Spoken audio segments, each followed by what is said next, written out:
रसिक मित्र हो नमस्कार. मी अमित कुमार शेलार आपणासमोर माननीय श्री जगन्नाथ शिंदे यांच्या कवडसा या कादंबरीचा भाग 18वा आपणासमोर अभिवाचन करीत आहे. तत्पूर्वी आज आपण पहिल्यांदाच माझ्या चॅनलवरती आला असाल तर माझं चॅनल जरूर लाईक, शेअर आणि सबस्क्राईब करायला विसरू नका. तर ऐकूया माननीय श्री जगन्नाथ शिंदे यांच्या कवडसा या कादंबरीचा भाग 18वा. रात्रीची घटना स्वप्न समजून मंजुश्री कामाला लागली. पण खोटं स्वप्न ती डोक्यातनं जात नसतं. हे तर खरं होतं. रात्री पाऊस पडलाच नाही ही वस्तुस्थिती कशी नाकारता येईल? जमीन ओली झाली होती. पालापाचोळा पडला होता. पाणी कुठेच नव्हतं. ते जमिनीत मुरलं होतं. मग पाऊस पडला नव्हता असं म्हणता येईल का? तसे ओढा, नाला, कपाळावर चुंबनाची निशाणी दिसत नसली तरी आत आत मनाला चुंबनाचा स्पर्श आताही तिला जाणवत होता. ती स्वतःला सावरत होती, आनंदापासून दूर राहत होती. मनाला कुंपण घालता येत नव्हतं. बंधन ठेवण्यात व्यर्थ प्रयत्न तिचा चालला होता. नजर नाही म्हणता म्हणता त्याला ढुंडाळत होती. विचाराच्या लगोऱ्या रचल्या जात होत्या आणि झटकून झटकून त्या झटकणार तरी किती? ती एकटीच ऑफिसमध्ये होती. शरीरानं हरवलेली. नजर फुलपाखरू झालं होतं. मन वाऱ्यावर मांड घालून दौडत होतं. आणि आणि समोर आनंद केव्हा येऊन उभा राहिला हे तिला कळलं नाही. मॅडम, मॅडम, तिनं समोर पाहिलं पण क्षणात नजर हटवली. मॅडम, चुकलं माझं. माफी मागायला आलोय. ती मूर्तीसारखी झाली. नजर खाली झुकलेली. मोठी उलथाप आलत. आतल्या आत. खूप बोलण्यासारखं होतं. ती बोलली नाही. तशीच. चौथा, पाचवा. शेवटी डॉक्टर आनंदाने बॅग भरली. ऑफिसमध्ये कोणी नाही असे पाहून तो आत शिरला. मॅडम, चुकीला प्रायश्चित्त घ्यावं लागेल. मी घेणार आहे. 4 दिवस मी पाहतोय आता इथं राहणं तुम्हाला क्लेश देण्यासारखं आहे. मी निघालो. खाली झुकलेल्या पापण्या अश्रूंना रोखू शकल्या नाहीत. गालावर अश्रू आले. माफी मागण्याइतपत मी पात्र नाही. तुम्ही मी कधी काळी भेटू असंही नाही. पण शक्य असेल तर मला माफ करा मॅडम. डॉक्टर आनंद बाहेर पडणार तशी मंजुश्री पटकन उठली. स्थळ, वेळ, पद कशाचाही विचार न करता त्याच्या समोर गेली. त्याला कडकडून मिठी मारली. शब्द, अश्रू आणि स्पर्शाला वाट मोकळी करून दिली. आनंद, तू मला हवायस रे. आनंद, मी मी तुझे आहे. आनंद, तू मला सोडून जाऊ नको. आनंद, मी नाही रे जगू शकणार तुझ्याशिवाय. आनंद. डॉक्टर आनंदने तिच्या कमरेभोवती हाताने मिठी मारली. हलकेच. आणि कपाळावर ओठ ठेवले. पहिल्या पावसानं चांगलाच तडाखा दिला होता. साफसफाई आणि डागडुजीत 4-6 दिवस गेले. छप्पर केवळ गवताचं, पावसाळ्यात तग धरू शकणार नाही. भिंती वाऱ्यापुढे टिकणार नाहीत हे जाणून आवश्यक तेवढ्या दुरुस्त्या उपाय करण्यात आले. सर्वच हात कामाला लागले होते. मुलांनीही साथ दिली होती. आता शाळेचं कामकाज उत्तम चाललं होतं. शिक्षक, त्यांचे पालक झाले होते, की अध्यापन कसे चालते याचे उत्तम उदाहरण इथं पाहायला मिळत होतं. शाळेला ठराविक वेळापत्रक नव्हतं. चांदण्याच्या प्रकाशाची रांगोळी दिसली, की माधुरी वजे त्या प्रकाशावरून चंद्राविषयी तासनतास सांगत राहायच्या. पहिल्या पावसाने तर मुलांना खूप काही शिकवलं. वारे, ढग, बाष्पापासून पाण्याचे उपयोगांपर्यंत अशा कितीतरी गोष्टी. वनस्पती, पिकं, पाणी वगैरे आणि त्यातूनच उभी राहिली आश्रमाला लागून एकरभर जागेत शेती. हो, शेती. शाळेत हे चालू होत. तशी डॉक्टर आनंदची फिरती सुरू झाली. आदिवासीच ते. दवा-पाण्यासाठी त्यांच्या आजवरच्या पिढ्यात संबंध अण्णा लहानेपर्यंत आला नव्हता. त्यांना इंजेक्शन, ऑपरेशन, पौष्टिक आहार, जीवनसत्वे काय कळणार? अंघोळ करावी लागते. इथपासून शरीराची निगा कशी ठेवावी, इथपर्यंत कामं करावं लागणार होतं. अनेकांच्या डोक्यातच हे जात नव्हतं. पण करणं गरजेचं होतं. शाळेतील मुले कोवळ्या मनाची असतात. संवेदनशील असतात. त्यांच्यात चांगला फरक जाणवत होता. पहिले त्यांचे चेहरे उजळले होते. मुले जरा गुटगुटीत दिसत होती. स्वतःची दैनिक कामे करू लागली होती. मन मोकळी होऊ लागली होती. त्यांचा हूडपणा कमी होत चालला होता. काही वेळा त्यांचा जन्मजात गुण उफाळून येतच होता. पण फरक चांगलाच जाणवत होता. परशानं चांगलं 2 ओंजळी मुंगळं मारून आणलं. कशासाठी? तर खाण्यासाठी. माधव वजेने त्याला सांगितलं, "ए, खायचं नाही ते." मग त्याने टाकून दिले. असं थोडंफार होत होतं. पण एकंदरीत प्रगती डोळ्यात भरण्यासारखी होती. माधव वजे अनेकांना भेटले, खेळांची माहिती घेतली, पुस्तके आणली. त्यांच्या डोक्यात ऑलिम्पिक होतं. ते मुलांच्याकडून शारीरिक क्षमता वाढवून कौशल्य प्राप्तीकडे लक्ष देत होते. गुळवडची आश्रमशाळा ही इतर शाळांहून वेगळी शाळा होती. शाळांना भिंती नव्हत्या, विषयाला अडसर नव्हता. नियोजन कागदावर नव्हतं, अंदाजपत्रकाचा कागद नव्हता, वेळेचं बंधन नव्हतं, सुपरविजन नव्हतं आणि इन्स्पेक्शन तर नव्हतं. जयवंत म्हात्रेंना एक खंत होती. अनेक संकल्पना त्यांना शब्द, आकृती, कृतीने स्पष्टच करता येत नव्हत्या. एकतर जंगलाबाहेरचं जग मुलांना ज्ञात नव्हतं. अशा प्रसंगी त्यांना फिल्म्स दाखवणं, प्रोजेक्टरद्वारे माहिती देणं सोयीचं वाटत होतं. पण लाईटची सोय नव्हती. लाईटमुळे अनेक अडचणी प्रतिक्षणी येत होत्या. पण पर्याय नव्हता. मनातल्या मनात संकल्पना मनातच मरून जात होत्या.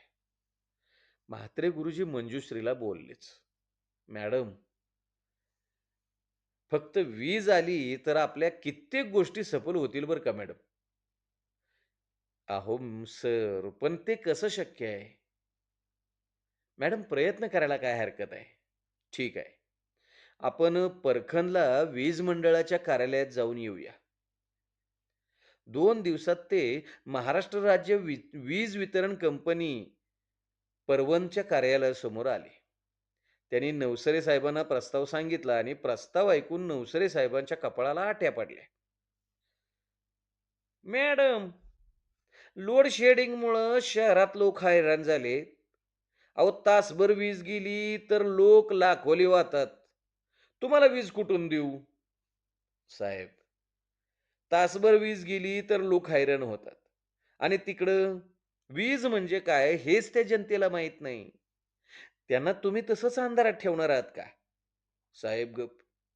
मंजुश्रीनं गोळवडच्या आश्रमाची थोडक्यात माहिती त्यांना दिली आणि म्हणाली, "साहेब, मुलं आहेत, शाळा आहे. पुढे मुलं वाढतील. केवळ त्यांचा विचार करावा मॅडम सर. अहो, पण केवळ वस्ती आणि आश्रमासाठी एवढा खर्च करायचा म्हणजे अवघडच आहे ना. सर, तेही या देशाचे नागरिकच आहेत ना. अहो, त्यांनाही राष्ट्रीय संपत्तीचा हक्क आहे की." मंजुश्री पोटतिडकीनं कितीतरी वेळ बोलत होती. म्हात्रे गुरुजी तिला साथ देत होते. शेवटी नवसरे म्हणाले, "हे पहा, हे काही माझ्या हातात नाही. जिल्ह्यावर निंबाळकर साहेब आहेत, त्यांच्याशी बोला. चांगला माणूस आहे. प्रयत्न करायला काय हरकत नाही. लाईन टाकण्याचं काम माझं." त्यांनी मंजुरी दिली आणि मटेरियल येऊन पडलं, की 15 दिवसात दिवल पेटवायचं काम करतो. हो, आणि ते माझं काम. लगेच जीप जिल्ह्याच्या दिशेने पळाली. निंबाळकर माणूस खरंच चांगला वाटला. अगदी आस्थेनं माहिती घेतली. 2 दिवसात सर्जेला मी स्वतः माणसं घेऊन येतो असं म्हणाले आणि ते आलेही. खर्च मोठा होता, पण आश्रमाचं ध्येय, परिस्थिती पाहता मनापासून प्रयत्न करण्याचे आश्वासन देऊन ते निघून गेले. पावसाळा सुरू झाला. निंबाळकरांचे आश्वासन ओढ्या-नाल्यांच्या पुरामध्ये वाहून गेले. पण या पावसानं खूप काही दिलं आणि शिकवलं. बेडकाचं बेडकं, बापरे! बेडकंच बेडकं. मुंगळ्या, बेडकं कुठून जमा होतात माहीत नाही. अगदी आत शिरत. बेडकामागं त्यांचा भक्षक साप. अगदी फुटा, दीड फुटापासून ते 10-10 फुटापर्यंतचे साप. जयश्री, माधुरी, वझे, म्हात्रे, अहो मंजुश्री तर घाबरून जायची. पण आदिवासी मुलं शेपूट पकडून त्या सापाचा आसूड करून घराघरा फिरवत. म्हात्रे गुरुजींनी शक्कल लढवली. जिवंत साप पकडण्याची शक्कल लढवली. शेपूट उचलून धरलं की साप वळवळत राहतो. काठीनं तोंड दाबलं की त्याचे तोंड दिसतात, दात दिसतात. विषारी साप, बिनविषारी साप प्रात्यक्षिकांसह मुलांनी शिकून घेतले. मग सापाच्या आधारे त्यांचा उपयोग आणि इथपासून शिकूनच घेतलं. मग मुले सापाला जीवदान देऊ लागले. साप पकडणं, लांब नेऊन सोडणं हा उद्योगच सुरू झाला. असे अनेक प्रयोग पाऊस शिकवत होता. आश्रमापासून उंच टेकड्यांच्या पायथ्याला शिक्षक मुलांनी बांध घातला. मोठा डोह तयार केला. धरण म्हणजे काय याचे शिक्षण न शिकवता सुद्धा मुलांना अनुभवायला मिळालं. खरं तर मंजुश्री पावसाळ्यात मुलांना सुट्टी देण्याच्या विचारात होती. पण म्हात्रे आणि वजे गुरुजींनी प्रतिकूल निसर्गातून मुलांना खूप शिकवलं. जुलै महिन्यात पाऊस अक्षरशः कोसळला. पाऊल पाऊस तो काय, अक्षरशः दगड-धोंडे पडावेत असा पडायचा. महापूर, पाणीच पाणी. अहो ओढे कोणते, नाले कोणते कळत नव्हतं. निसर्गाच्या या जलसंपदेची मोजदाद करता येत नव्हती. ऑगस्टच्या मधल्या पावसानं उघडीप दिली. म्हात्रे गुरुजी, वजे गुरुजी, रामदास, पंढरी यांच्या हातात कुदळ फावडं आलं. जयश्री, माधुरी आणि वानरसेना मुलांची हो विद्यार्थी मदतीला होतीच. काळी आई जणू त्यांना वाट काळी आई जणू त्यांची वाट पाहत होती. आजवर तिच्या कुशीत बीज कोणी पेरलं नव्हतं. तिला फुलवलं नव्हतं, तिला प्रसन्न केलं नव्हतं. शेवटी कल्पक गुरुवर्यांचे प्रयोग असते. भाज्या पेरल्या, बटाटे लावले, कडधान्य लावले, मातीला हात आले. मातीशी नातं जोडलं. स्पर्शाने प्रेम वाढतं. माता अंकुरली. प्रसन्न झाले.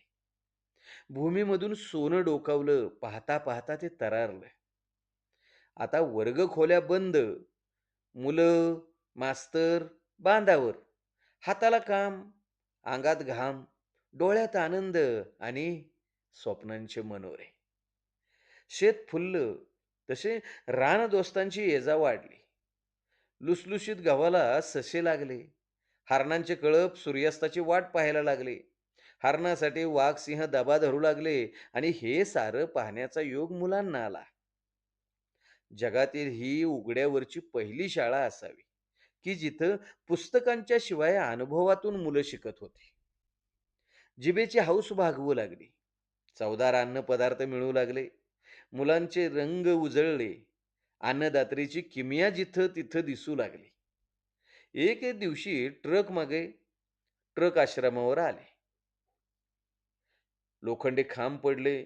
वायरचे बंडल पाहून मुलांना आश्चर्य वाटलं. चिनी मातीच्या खेळण्यासरशी ती खेळू लागले. खड्डे खणायला म्हात्रे गुरुजींनी मदत केली. आश्रमात दिवे लागले. त्यावेळी बल्बपेक्षा मुलांचे चेहरेच अधिक प्रकाशमान झाले होते.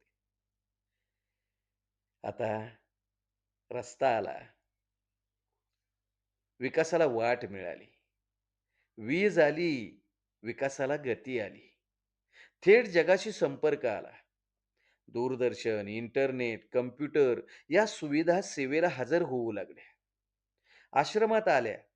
अहो सुविधा पाहण्यासाठी आदिवासी येऊ लागले. त्यांचे त्यांचे डोळे मोठे होऊ लागले. कोणी विजेच्या खांबापुढं लोटांगण घातलं, तर कुणी टीव्हीतील भुताटकी पाहून धूम ठोकली. अहो, किती गोंधळ उडाला. सांगून सांगून सुद्धा खरं वाटणार नाही. पण एक मात्र झालं.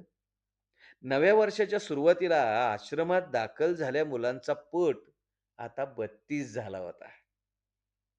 सर्वच मनाने आनंदित होते.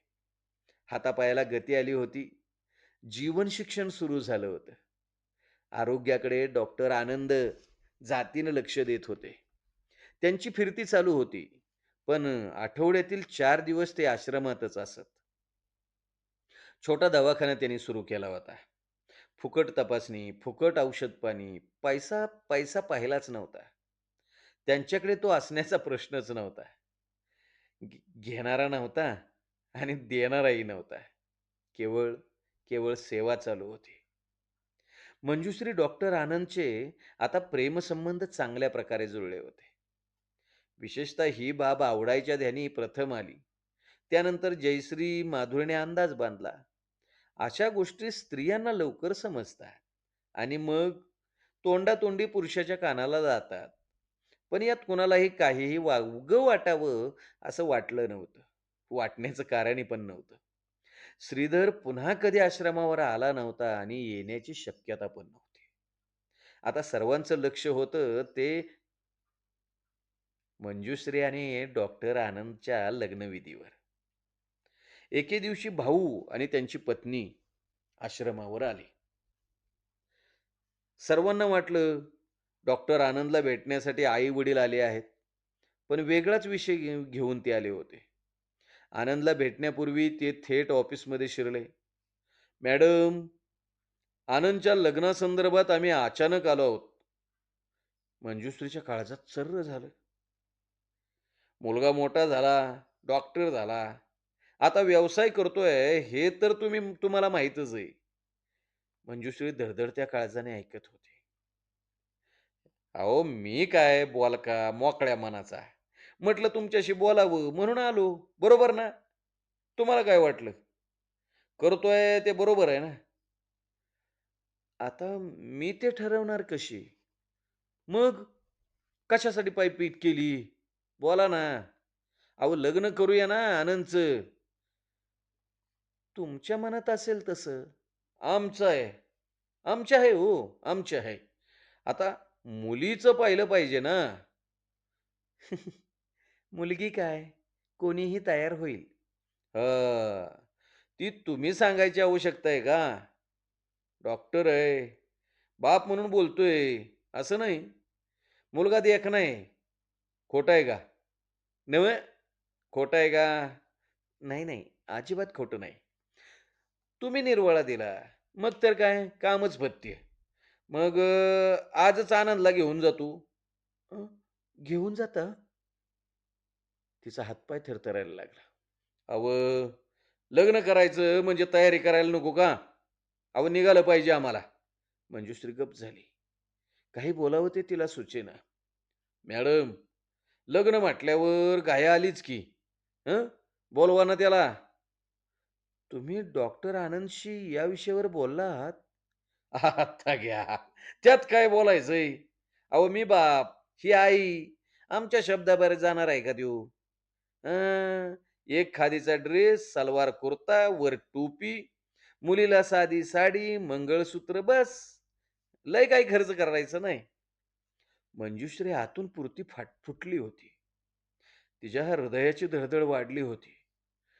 कसं बोलावं हेही तिला समजत नव्हतं. "मॅडम, कुणाला तरी पाठवा हो. अहो, आम्हाला निघायला हवं." आता पर्याय नव्हता. शब्दांची जुळवाजुळव करत ती म्हणाली, "अ, मुलगी डॉक्टर आनंदने पाहिली आहे का?" "म्हणजे काय?" "अहो, रोजच पाहतोय ना त्यो." मंजुश्री समजली नाही. राजश्रीबाई कमी बोलणाऱ्या असाव्यात आणि आपले भाऊसाहेब भाऊसाहेब बडबडे. त्यामुळेच कदाचित त्यांना सवय झालेली असावी. त्या पहिलेच वाक्य बोलल्या, "काय गं मंजुश्री, आमच्या तोंडून तुझं नाव वदवून घ्यायचंय का?" "अगं लबाडे." "मी?" मंजुश्री जागची उठली. राजश्रीबाईंनी तिला छातीशी कवटाळून धरलं.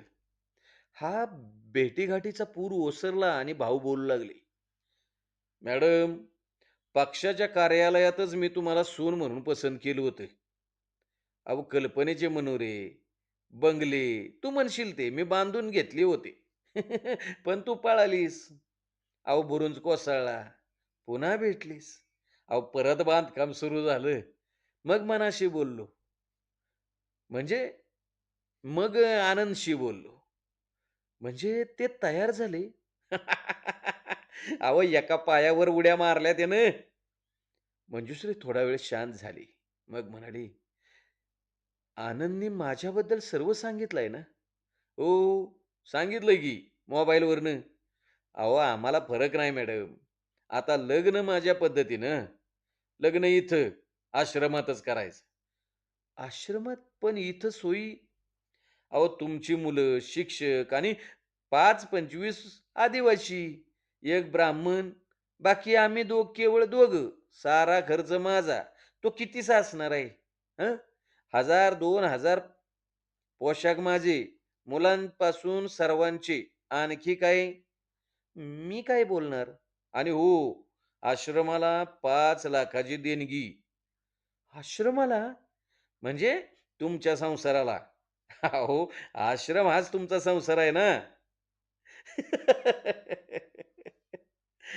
असं म्हणत डॉक्टर आनंदला मी घेऊन जाणार आहे. अहो, खरेदी, देणं-घेणं हाताशी येईलच की. पाहिजे की बरोबर कोणतरी. डॉक्टर आनंद, आई-वडील आल्याचं ऑफिसमध्ये आल्या-आल्या त्यांनाही समजलं.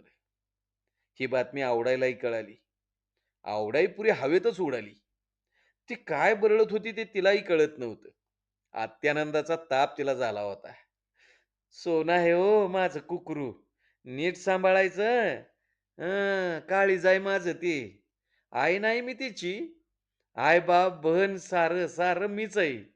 आणि बरं का, भोपळीचा काटा लागू दिला नाही हं मी तिला. नाजूक आहे माझी पोर. बाळाबाळा रागात येईल. तशी खंबीर आहे माझी कार्टी. हं, हे दिसतंय ना, जंगल, जंगल एकटीनं तुडवती. वाघाच्या बापाचं भ्यान आहे तिला. आवडाय कशाची बी काय बी बोलत होती. तरी भाऊ त्या बोलण्यातलं प्रेम जाणून होते. आबाळा एवढी माया करणाऱ्या आवडायचं त्यांना कौतुक वाटत होतं. "पाहुणं, लग्नाची तारीख कधीची?" आवडाईने विचारलंय. "तुम्ही सांगाल ती." "आता गं बया, मी काय बामण आहे का गुरव? हं? अहो लिहता येतंय का मला वाचा येतंय. पंचांग मुहूर्त ठरवणारा मी नाही बरं का. आज रविवार, 15 दिवसांनी रविवारी लग्न." "आता गं बया, मी 15 दिवसात काय-काय करणार?" "आता काय-काय करायचा बेत आहे तुमचा?" "हं, कुरवड्या, भातवड्या, बटबोळं, कानावलं, कापण्या." "अहो, अहो, अहो, अहो आम्ही हौस-मौज करायची नाही असं ठरवलंय." "हं, तुमचं काय बी ठरू द्यावं. लगीन काय पुन्हा-पुन्हा होतं का? हं? माझं ती रुखवत, गडांगण सारं बया बाईजवार करणार आहे मी." "करा, करा.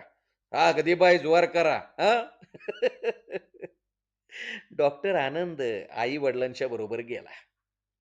मंजुश्रीला खऱ्या अर्थानं प्रेम म्हणजे काय ते कळायला लागलं. विरहाशिवाय प्रेमाची महती कळत नाही. प्रेमाची चव जोडीदाराच्या गैरहजेरीतच खऱ्या अर्थानं जाणवते. हरवून जाणं म्हणजे काय ते कळतं. काळीज, काळीज थरथरतं. मन कावरं-बावरं होतं. झोप, झोप उडते. करमत नाही, ओढ लागते. मन मन बेचैन होतं. काय काय होतं याची जाणीव मंजुश्रीला क्षणोक्षणी येत होती. श्रीधर लुटुपुटीचा लग्नाचा नवरा. एक रात्र त्याच्या घरात राहिली. सकाळी बाहेर पडली. नवे गाव, नवी माणसं, रीतीपण, एकटेपण. तरीही तिला असं कधी झालं नव्हतं. ती भावना विवशता होती का? लग्नाचा विचार वेड्या मनानं भावनेत घेतला होता का?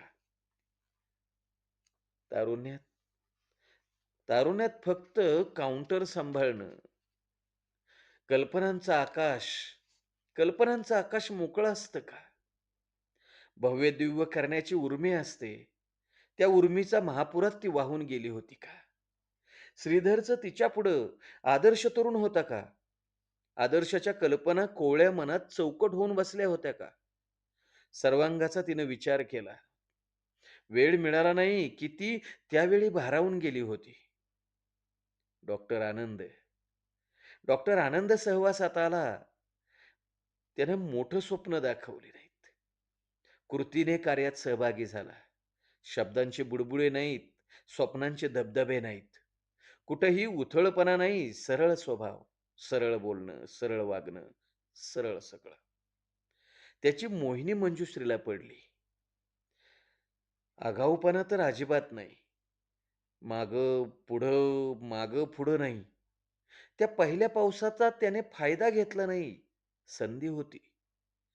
मंजुश्रीचं शरीरही तयार होतं.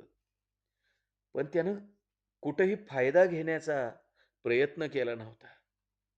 प्रेम जुळल्यानंतरही आकाशीचा चंद्र हातात आणून देण्याचं स्वप्न रंगवलं नव्हतं, की तिच्या रूपासौंदर्यावर काव्यसुमनं उधळली नव्हती.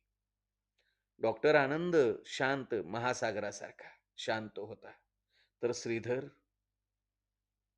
अचूक कारण नाही सांगता येणार. पण एवढं खरं, की आनंदच्या विरहाने ती व्याकुळ झाली होती. एक-एक दिवस वर्षासारखा मोठा, मोठा, मोठा झाला होता. दिवस सरत नव्हता, रात्र मोठी-मोठी होत होती. घड्याळाला गती नव्हती आणि दिवसांनी तर हातपाय गाळले होते.